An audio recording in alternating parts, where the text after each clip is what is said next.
One of the more important things that people don't discuss is about this fellow named Robert McEwen. And to me, Robert McEwen is one of the keys to understanding the assassination. Robert McEwen was a CIA gun runner, no doubt about it. He was, he ran guns to Castro, knew Castro personally very, very well.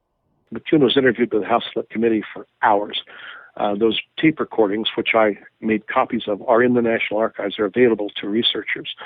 And if you listen to McEwen and his conversations with the House Select Committee, you get a very, very different view of what was going on. On Labor Day weekend, when Harvey and Marina and their infant baby are at Lake Pontchartrain with the Moretz, Lee Oswald and a man named Hernandez arrive in a car at McEwen's house. And he knocks on the door. McEwen answers the door, and he says, "You're McEwen." And he says, "Yeah, who are you?" And he says, "I'm Lee Oswald." "What can I do for you?" And he says, "I want to buy rifles." Now, McEwen is on probation for running guns to Castro. And he's a little leery about trading guns.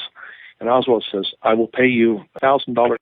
And McEwen, in his mind, McEwen told the House Select Committee, he says, "I don't understand why this guy would come to me to buy rifles." And I asked him, I said, "Why would you come to me to buy rifles when you could buy these same rifles down at Sears and Roebuck for $35 a rifle?" And he said, Oswald said, "Well, because we trust you, you can get the rifles." And McEwen told him, "I don't want to have anything to do with this. I'm on probation." That was that. And so Oswald left. He came back a little while later, knocked on the door. McEwen, tried to convince McEwen to sell him rifles, and he said no. Now, on the surface, I'm wondering why the House Select Committee doesn't understand what I'm thinking. The House Select Committee asked all kinds of questions to McEwen. They asked him how well he knew Fidel Castro, and he says, "Well, I knew Fidel pretty well." And he not only knew him well, but after Fidel Castro took over Cuba and gave his speech at the United Nations in New York, Castro flew personally to Houston, Texas, for the purpose of asking McEwen to come back to Cuba with him.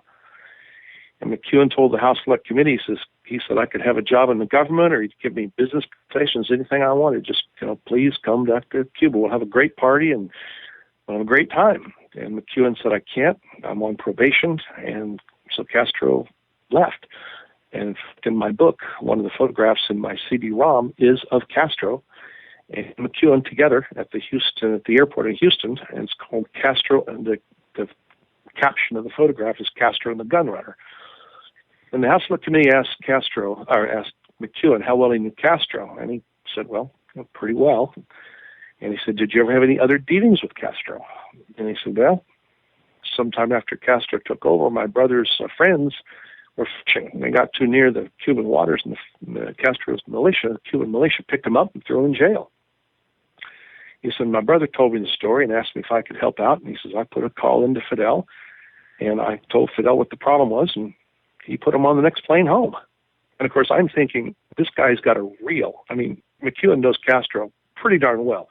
To call the leader of Cuba and have him get these guys out of jail and send them home, they got a close relationship. And now, Lee Oswald's trying to buy rifles from Robert McEwen, who's Castro's good friend and gun runner. And if that rifle would have been purchased, if McEwen would have sold Oswald that rifle, you can bet that rifle would have wound up on the 6th floor of the Texas School Book Depository. Another thought that I had about the rifle in connection with McEwen, what occurred to me was, if they're trying to buy a rifle or rifles from McEwen, assassination weapons, maybe that whole Kleins thing never happened in March. They hadn't even chosen the assassination weapon yet. That's why they're trying to get one from McEwen.